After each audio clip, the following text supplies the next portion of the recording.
알고는 싶은데 읽기에는 바쁜 우리를 위한 독서 대행 콘텐츠 직독잡설 시작합니다.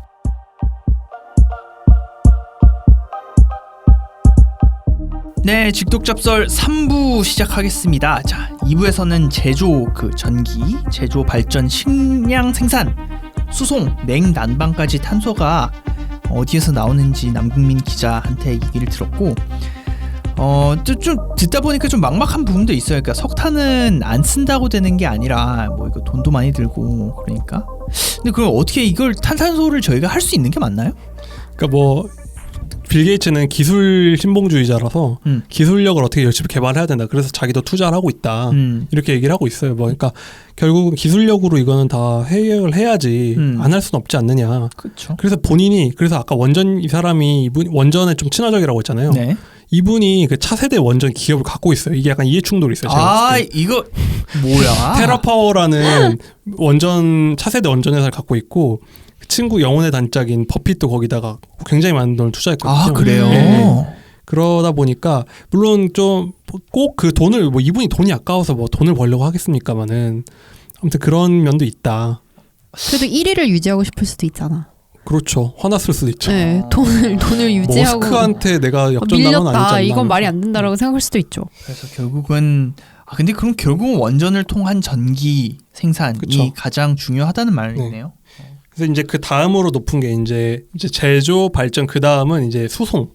수송이라면 이제 육해공 생각하면 이제 차, 선박, 비행기가 배출하는 건데 차 이제 당연히 배출 많이 할 것 같잖아요. 그죠? 이제 전체가 이제 이 수송이 차지하는 게 16%인데 이 중에 한 10% 정도가 차에서 나옵니다. 이제 그러니까 차만 해도 한 10%가 나온다. 굉장히 높죠. 그럼 차를 다 전기차로 바꾸면은 훨씬 좋아지겠네요. 그렇죠. 그것만 해도 일단은 10%의 탄소가 없어지는 건데. 와. 근데 이게 전기차 타야 되나 봐. 그나마 전기차가 지금 전기차가 내연기관차랑 거의 가격 비슷하잖아요. 네, 비슷하죠. 그리고 보조금 거의 이제 중국은 이제부터 안 주거든요. 왜냐면은 그렇죠. 우리나라도 많이 줄였을걸요? 네, 가격이 거의 따라잡았어. 그러다 보니까 전기차는 우리가 막 전기차 혁명이라 그러잖아요. 전기차 하면 세상이 바뀌어. 근데 사실 이 탈탄소 안에서 보면 전기차는 쉬운 프로젝트예요. 이거는 그나마 경제성도 있고 네. 그렇게 어렵지 않은 프로젝트라는 거예요. 그러다 보니까 이게 우리가 생각할 때 혁명 수준의 변화인데 이 탈탄소라는 게 얼마나 힘들고 큰일인지. 그죠. 엄청나게 거대한 거네요. 전기차가 그렇게 쉬운 정도의 그런 거를 보면은. 그렇죠. 근데 문제는 전기차를 다 바꿔도 그 발전하는 게 이제 탄소가 나오면 발전소에서는 예를 들면은 화력 발전으로 만든 전기로 전기차가 돌아가면 그러네요. 이거 뭐 의미가 없는 거잖아요. 그러네. 그렇죠. 그래가지고 이걸 막 비조롱하는 내연기관파 중에서는 EV라 그래요. 뭐 다른 동네에서 배출한 전기차다 이렇게 얘기를 하는 경우도 있더라고요. 그러니까 이거 너네는 여기서 배출 안 하는 거지 저기서 이미 배출했다.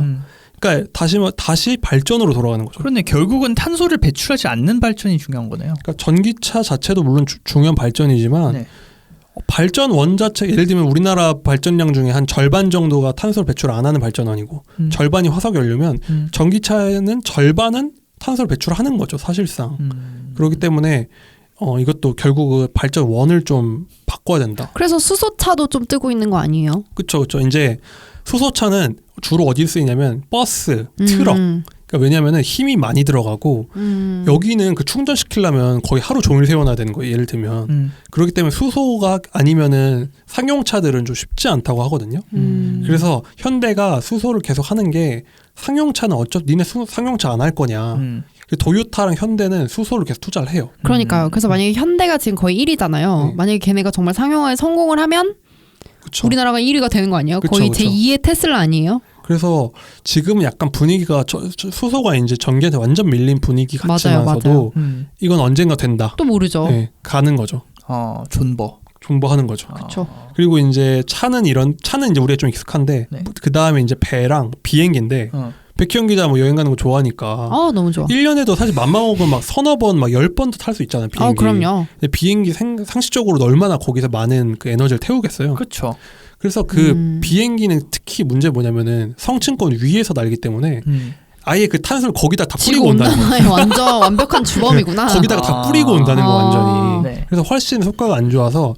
근데 문제는 뭐냐면 비행기를 전기 비행기로 하려면 이게 불가능이 너무 그러니까 거의 안 될 것 같아요. 배터리를 다 채워야 된다는 그러니까 거야. 안 될 것 같아요. 그러겠죠. 얼마나 힘이 많이 들어가겠어. 그렇겠죠.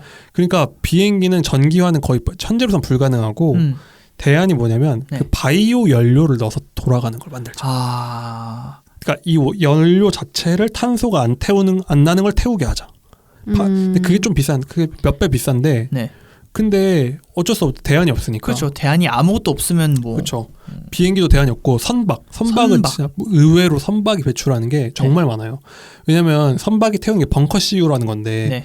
이게 그 항공유가 제일 비싼 기름이 깨끗하고 맑은 기름이고 네. 벙커 CU가 이제 제일 황 비율이 높은 제일 저렴한 기름이거든요. 네. 그러니까 이게 태우면 그냥 막 바다 위 공해상에다가 황을 막 뿌리고 다니는 거예요. 근데 이거를 다 바이오 디젤 쓰면은 남지가 않는 거죠. 그렇겠죠. 그러니까 배들은 요즘 LNG 추진선이 그나마 대안이다라고 얘기해요. 우리나라가 잘 만드는 거예요. 한국이 아주 그래서 요즘에 그 조선주 주주들의 약속의 맞아. 시간이 그거예요. LNG 시대가 온다. 반드시 LNG 시대는 온다라고들 외치는 게 선박은 현재로선 대안이 좀 그거 외에는 마땅치 않아요. 그렇기 때문에 그리고 실제로 그 전 세계 회사 기구인가 거기서도 그 기준을 점점 강화하고 있어요. 그 마치 유로 그 7, 9 하는 것처럼 기준을 강화하고 있어서 수송은 한 그 정도 대안들 그게 좀 돼야 되게 좀 가능할 것 같아요. 그렇군요. 알겠습니다. 일단 수송 부분은 그랬고 저기 보통 소 관련해서 우리가 이제 목축업 이런 거 관련해서도 그 탄소 배출이랑 연결이 많이 되잖아요. 우리가 저번에 그 뉴질랜드 왜 기후학당인지 얘기하다가 끝났는데 일부였나요 그게? 그렇죠. 일부에서 얘기하다 끝났죠. 근데 뉴질랜드 왜 그런 거 봤더니 뉴질랜드 워낙 소를 많이 키우는데 그 목축업. 근데 소의 그 트름이랑 그 방구가 메탄가스가 나와서 메탄이 나오는데 메탄이 그러니까 귀여워. 이산화탄소가 커피면 메탄은 거의 TOP라는 거죠. 엄청 그 효과가 크다는 거예요. 네. 17배인가? 17배. 그러다 보니까 소들이 트름으로 배출하는 것만 탄소 배출량의 3% 정도가 된대요. 그러니까 목축업을 많이 한다는 이유로 그러니까 소가 트림을 많이 한다는 이유로 뉴질랜드 기후학당이 된 거죠. 근데 이게 무시할 게 아닌 게 전체 배출량에서 식량 생산이 차지하는 게 19%예요. 진짜 많네요. 진짜 많죠. 그러니까 소도 그렇고 우리가 비료 뿌리잖아요. 그럼 비료도 그게 다 만드는 과정에서 탄소가 많이 배출된다는 거죠. 화학 제품이니까. 그러니까 우리가 안 먹을 순 없잖아요, 사실. 그러니까 다들 비건 하는 이유가 있나 봐요. 그래서 비건 하고 싶어요. 대체육 얘기를 해요. 네, 맞아요. 빌 게이츠가 그 비욘드 미트인가? 그게 이제 미국에서 가장 잘 나가는 이제 비건 고기. 네, 비건 고기 업체죠. 배양료 만들고 맞아요. 대체육 이런 거. 콩고기가 대체육이고 맞아요. 이제 실험실에서 자라게 만드는 배양육도 기대를 하는데 굉장히 많은 투자를 하고 있어요. 그게 이제 탈탄소 트렌드에 맞는 거죠. 이제 우리가 스테이크 하나 먹을 때도 사실 탄소를 배출하고 있다. 그렇기 때문에 많이 투자를 하고 있는 게 됩니다. 그렇군요. 와, 비욘드 미트가 주가가 아주 뜨겁네요. 엄청 뜨겁죠. 지금 찾아보고 있었는데. 그러니까 저는 이 책을 읽으면서 자꾸 이게 MTS를 앱을 보게 되는 거예요. 잠깐만 이게. 근데 진짜 다 올라. 제가 사실 태양광 ETF 정말 많은 투자를 했는데 정말 많이 올랐어요 요즘에. 그러니까 한번 폭락했을 때 그때 샀는데 한 50% 폭락했거든요. 그래서 제가 봤을 때 이건 무조건 갈 수밖에 없는 지구가 일로 가야 된다. 근데 지금 많이 올랐어요. 그러니까 이게 물론 사라는 건 절대 아닌데 저 같은 사람 믿지도 않겠지만 투자하는 분들이 탈탄소를 진짜 진지하게 봐야 돼요. 모든 돈이 다 거기로 흐르고 있기 때문에 이게 다 블랙록 때문이다. 그렇죠. 예, 거기서도 다 시작이 됐고. 아니 근데 지금 여기 얘기를 한 거 보면은 우리가 뭐 발전도 제대로 못하고 뭐 타는 것도 제대로 못할 것 같고 입는 것도 제대로 못 입을 것 같은데 그래서 결국은 그럼 뭐예요? 그래서 읽다 보면 그냥 하지 말까? 그러니까 우리 좀 따뜻하게 살아볼까 싶잖아요. 그러니까 그나마 한 중기적인 대안이 뭐냐면 결국은 제가 생각할 때는 결국 탈탄소는 전기화다. 그러니까 일단은 미래 30년 후는 우리 후손들에게 맡겨보고 현재로선 뭐냐면은 딱 모든 걸 전기로 바꾸는 거예요. 백희영 기자 이번에 신혼집 차렸잖아요. 그 조리대 조리기구 인덕션이잖아요. 그렇죠. 우리 옛날엔 다 가스레인지 썼잖아요. 지금도 가스레인지 많이 쓰죠. 가스레인지 많이 쓰고 저도 근데 인덕션을 바꿨거든요. 그래요? 네, 왜냐면 그게 뭐 연기도나 머리도 아프고 막 이래서 했는데 근데 사실 그냥 인덕션이 세서 그런 것도 있는데 근데 사실 이게 사실 전기화인 거예요. 예를 들면 가스레인지 쓸 때는 무조건 거의 탄소가 나와야 되잖아요. 가스를 태운 거니까. 근데 인덕션을 돌릴 때는 인덕션에 들어간 전기만 만약에 재생에너지로 만든 거면 탄소 배출이 0이 되는 거예요. 그렇죠. 그러니까 현실적으로 전기로 만들 수 있는 건 일단 다 전기로 만들어 보자는 거죠. 뭐 전기차 그리고 이런 인덕션 그리고 이제 뭐 그 외에도 많은 석유 넣고 하는 기구들 다 전기로 돌리면 그리고 일단 다 재생에너지 만들면 꽤 많이 줄일 수 있다는 거예요. 근데 지금 우리가 잊지 말아야 돼. 2050년이 제로가 목표잖아요. 네. 그럼 2050년까지 똑같이 쭉 줄어들게 하는 게 아니라 네. 2030년까지 일단 절반을 줄여야 돼요. 2030년까지 절반. 네, 2030년까지 45% 일단 줄이고 그때부터 더 조금씩 줄이는 게 지금 지구의 목표거든요. 그러니까 인류의 목표예요. 2030년이면은 9년 남았는데요. 그러니까 얼마 안 남았어요. 그러니까 일단 그 사이에는 막 수소 환원제철 이런 거 모르겠고 일단 전기차 다 쓰고 막 하는 거예요. 다. 전기 코드로 할 수 있는 건 다 한다. 그리고 태양광 에너지 확 깔아야 된다. 가 되는 거죠. 그래서 이 전기라는 게 생각보다 엄청 중요해지고 있다. 가스보다 이제 전기가 중요한 시대가 오고 있다는 건데. 그 생각해보니까 그럼 이제 패권 우리가 그 이제 뉴맵 에너지 뉴맵에서도 얘기했듯이 이 패권이 화석 연료나 뭐 가스가 아니라 전기가 패권이 될 가능성이 있겠네. 제가 얼마 전에 그 포린 폴리시라고 외교 전문 잡지라고 해야 되나요? 거기 이제 외교 전문 외신에서 제목을 본 게 그 전기는 새로운 석유다 이거예요. 일렉트릭시티 발음이 안 좋아서 is new oil 이렇게 한 건데 이제는 전기가 새로운 석유가 된다는 거야 앞으로. 근데 석유가 진짜 전쟁을 부른 이유가 몰려 있잖아요. 어느 동네마다. 그렇죠. 근데 전기도 비슷한 거 이제는. 왜냐면은 전기는 정확히 이제 재생에너지원인데 전 세계에서 재생에너지 많이 나오는 데는 한정돼 있잖아요. 그렇죠. 뭐 사막, 뭐 예를 들면 티베트 고원, 미국 네바다 뭐 사막, 중국 되게 넓은 그쵸. 평지. 그런데 이런 데 있는 거고 예를 들면은 이제 이게 석유라는 생각하면은 카타르가 막 땅에서 석유가 뿜어져 나오니까 전 국민이 다 놀고 먹잖아요. 그래도 할 수 있잖아요. 똑같은 게 어디냐면 노르웨이가 지금 전 국민 거의 100% 전기차예요. 노르웨이는 제가 알기 거의. 왜 그러냐면 정부가 돈 줘서가 아니라 그냥 당연히 전기차 타고. 왜냐하면 전기 충전 요금이 거의 공짜래요. 왜요? 왜냐면 노르웨이는 워낙 수력이 많아가지고 나라에 전기가 넘쳐나는 거예요. 아 수력 발전으로만 해도 전 그쵸. 나라가 다 쓸 수 있는 거구나. 댐 이미 지어놓은 걸로 마음껏 전기를 펑펑 쓰니까 자기들 전기차 다 충전하고 그걸 이제 연결해가지고 독일에도 팔고 수출하는 거예요. 예를 들면. 진짜요? 네. 한마디로 이게 딱 그거잖아요. 쿠웨이트, 카타르 이런 나라가 편히 먹고 산 게 석유 석유파를 먹고 산 것처럼 노르웨이는 그냥 피오르드에 저걸 했더니 댐 지었더니 이제 우리가 먹고 사네?가 되는 거죠. 근데 우리는 뭐냐 이거죠. 진짜 다들 쉽게 산다. 그러니까. 우리나라는 진짜 뭐 너무 어려워. 밭을 갈아도 뭐가 안 나오는 나라인데. 겨우겨우 반도체로 겨우겨우 먹고 사는 나라 아니에요, 우리나라가? 우리가 그 석유 없는 서름을 석유화학이란 기술력으로 그러니까 우리가 석유로 먹고 사는 나라잖아 사실. 그렇죠. 그거를 이제 우리 부모님 세대가 평생에서 해놨더니만 갑자기 세상이 또 바뀐 거야. 갑자기.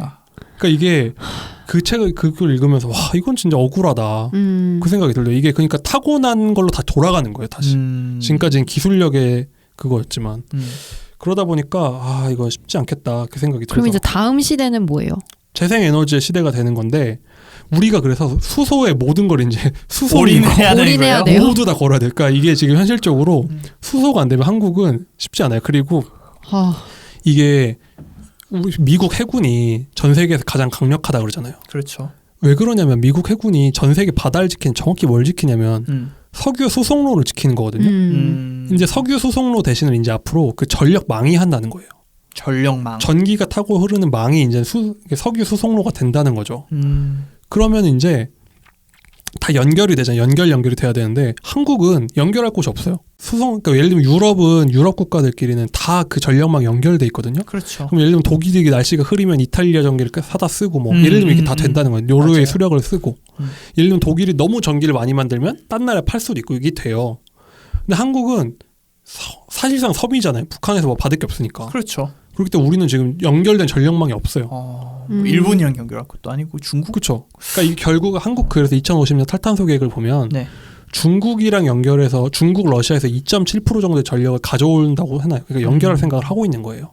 근데 이게 제가 수송로라고 그랬잖아요. 이게 한마디로 강대국의 패권 영역이 된다는 거예요. 그러면은 그렇겠죠. 우리가 중국의 전력망에 들어가는 순간 패권에 속하게 되는 그렇죠. 거네요. 중국의 석유를 사다 쓰는 처지랑 똑같이 되는 거거든요. 그럼 미국 입장에서 그걸 냅둔다는 건 웃기지만 우리 영역이 아니게 되는 거니까 이거 엄청 예민한 그냥 우리가 그냥 물건 뭐 수입해 쓰는 거랑 전혀 다른 문제가 된다. 그러네요. 그리고 문제는 그러면 어찌됐든 일본이랑 미국이랑 우리나라는 어쨌든 미국으로 연결돼 있으니까 네. 그래 우리 정말 사이는 안 좋지만 어떻게 연결한다 치자. 이것도 어려울 것 같긴 한데 해도 문제가 뭐냐면 연결해서 서로 득을 보려면 네. 서로 발전하는 좀 양상이 달라야 돼요. 우리는 예를 들면은 태양이고 너네는 풍력이고 뭐 이러면은 야 옆집에다가 이제 예를 들면은 옆집에 가가지고 우리 집에 쌀밥 떨어졌으니까. 쌀밥 떨어졌으니까 딸 좀 좋아하면 돼. 얘도 쌀 먹고 저도 쌀 먹고 하는 거예요. 나 너 줄 쌀이 없어. 이게 되는 거죠. 그래서 전력 믹스라 그래서 전력 이 발전 방법이 좀 다른 나라께 연결이 돼야 서로 주고받고가 된다는 거죠. 포트폴리오 다변화하는 그쵸, 거랑 그쵸. 마찬가지네요. 근데 일본이랑 우리나라는 그게 거의 똑같아요. 발전 방법이. 그래요? 왜냐면 산업 구조가 똑같으니까. 그렇구나. 그렇겠네. 그러니까 서로 연결해도 득을 못 본다는 거예요. 우리는. 그나마 진짜. 다른 게 중국이겠네. 그러니까 사실 중국은 앞으로 재생에너지가 넘쳐날 가능성이 높기 때문에 그렇죠. 꾸준히 아마 중국이랑 전력망 연결하는 문제는 엄청 얘기가 계속 나올 수밖에 없어요. 그러다 보니까 우리 언젠가는 그 결정을 해야 될 거예요. 중국 전력망에 들어가느냐 안 들어가느냐가. 그럼 미중 패권 경쟁에 또 들어가네. 그렇죠. 그렇죠. 그럼 고래등에 그렇죠. 고래 싸움에 새우등 터지는 게 또 시작되네요. 그러니까 이게 앞으로 너무 지겨워요. 이 약간. 탈탄소가 생각보다 오전 국가 안보 자체도 그거 될 수 있고 그리고 전력망은 다 디지털로 돌아가잖아요. 이번에 미국 러시아 정상회담 했는데 바이든이랑 푸틴이랑 거의 싸우는 수준이었다고 들었는데 맞아요. 거기서 그랬대요. 바이든이 니네 해커들 우리나라 보내라 그랬다는 거예요. 니네 해킹하는 거 알고 있으니까 보내라. 왜냐면 실제로 해킹을 많이 다 뭐 하냐면 전력망 같은 걸 엄청 해킹한대요. 전력망 들어가 텍사스주 예를 들면 전력망 이번에 텍사스주 그 송유관 업체 해킹 당해가지고 랜섬웨어 해킹 당했죠. 싹 그거 인질극 당했잖아요. 네네. 근데 그 전력망 예를 들면 해킹 당하면 그러면 큰일 나잖아요. 그렇죠. 안보랑 거의 직결이 그쵸. 되는 수준이니까. 그 사이버 안보도 중요해질 뿐더러 중국이랑 연결이 되면 한마디로 그 망 안에 들어가면 거기가 영향력을 행사할 수 있다는 거니까 이 전기화 트렌드가 앞으로 엄청 국가 안보에 중요해질 수 있다. 그러니까 우리가 이게 환경 이슈가 아니라는 거 자꾸 얘기하는 게 이런 이유가 있습니다.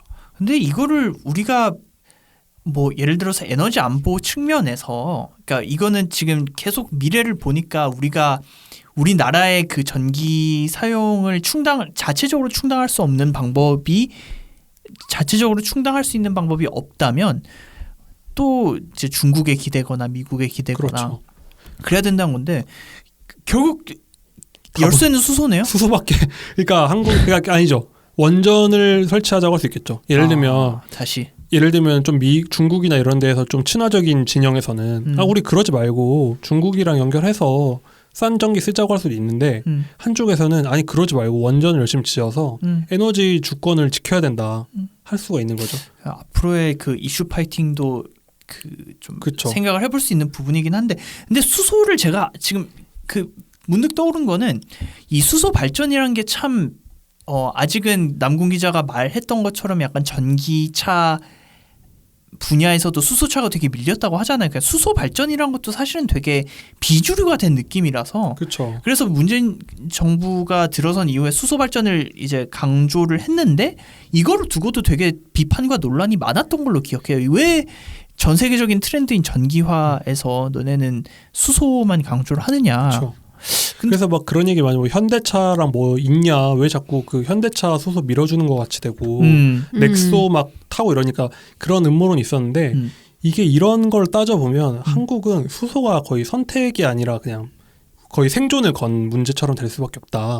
그래서 그것도 뭐 수소가 이렇게 중요하다는 것도 제 생각일 뿐이지만 그 한국이 요즘에 투자 열풍이다 보니까 유튜브 같은 거 보면 그 강방천 씨라고 그 대한민국에서 거의 펀드 매니저 중에는 제일 스타이신 분이 있으세요. 펀드로 엄청나게 성공하신 분이죠. 연불리 부장 뭐 이런 분은 아니에요. 그분은 되게 나이가 좀 많으신 분이네요. 원로예요. 원로. 거의 원로급이에요. 그 액티브 펀드계에서는 거의 원로인데. 그래요?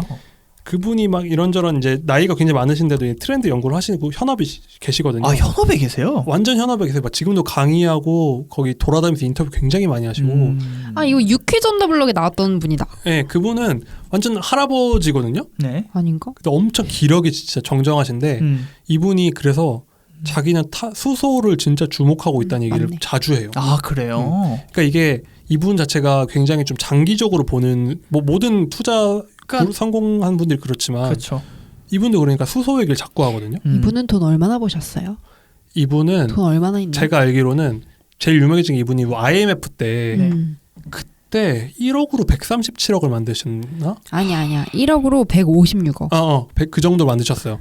아니 근데 이게 문제가 아니라 지금 가지고 있는 순 자산이 어느 정도 되느냐. 그게 이분은 궁금해요. 뭐 그게 그 수준 실력 생각하면 뭐 1000억은 있겠죠? 그 정도는 있으시겠죠. 그래서 이 수소라는 게 그러니까 지금으로서는 아직은 너무 미래 얘긴데 네.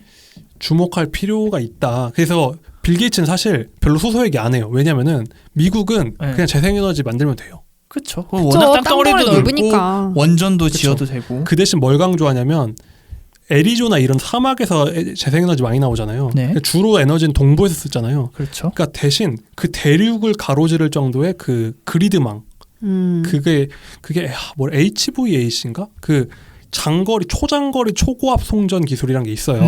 그거를 지금 전 세계에서 1위가 어디일까요? 한국이죠. 중국이에요. 중국. 중국일 것 중국이에요. 같아요. 중국. 왜냐면 중국이 너무 넓은 나라예요. 아 그렇구나. 그런 거에 완전 잘 돼 있을 이미 것 중국은 아. 이미 그것도 준비돼 있어요. 예를 들면은 그 초장거리 송전하고 싶잖아요. 러시아 같은 경우는 네. 중국 기술 쓸 수밖에 없는 거예요. 그쵸. 그러니까 중국은 의외로 이 탈탄소 기술이 이미 준비가 꽤 돼 있어요. 자기들 자신이 있다 이거죠.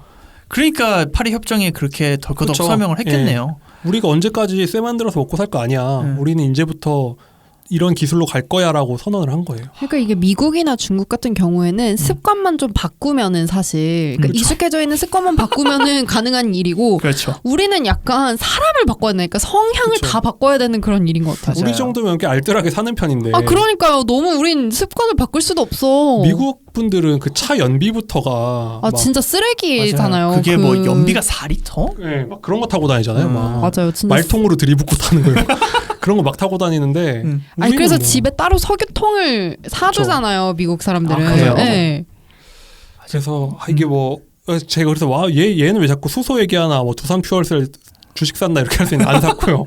그러니까 제가 봤을 때 전문가 얘기들도 네. 좀 궁극적으로는 그거 외에는 답이 안 현재로서는 좀 막막한 상황이다. 근데 지금 그러게요. 연구 개발이 어느 단계까지 왔는지가 좀 궁금하긴 한데 앞으로 좀 이렇게 근데 또 한국인이 좀 뭐 석유 한 방울 안 나는 나라에서 석유화학 1등이 거의 1등이 됐고 뭐 네. 저기 뭐 그렇잖아요. 저 제철소 만들 때도 뭐 아무 기술이 없었는데 한 것처럼 네. 또 어떻게, 살아남는다? 또 할 것 같아. 한국인은 좀 그걸 즐기는 것 같아. 약간 극악 난이도 깨기를. 그러게요. 아 우리 노르웨이처럼 이렇게 심심하게 게임을 하면 안 된다. 그리고 노르웨이 친구들 영화 보면 재미없잖아요. 그래가지고 너무 늘어져요. 한국은 진짜 막 기생충 같은 거 봐요. 진짜 막 사람이 막 기가 빨리고 진짜 막 그렇잖아요. 곡성. 곡성 이런 거 진짜 막 처음부터 끝까지 참을 수 없게 하는 그런 다이나믹이 아마 또 벌어지지 않을까 기대해 봅니다. 알겠습니다. 자, 그럼 시간이 다 돼서 3부는 여기까지 하고 이제 이 대장정의 끝, 이 에너지 관련한 대담의 끝인 4부를 들고 내일 여러분들을 찾아뵙도록 하겠습니다. 자, 그러면 4부에서 뵙겠습니다.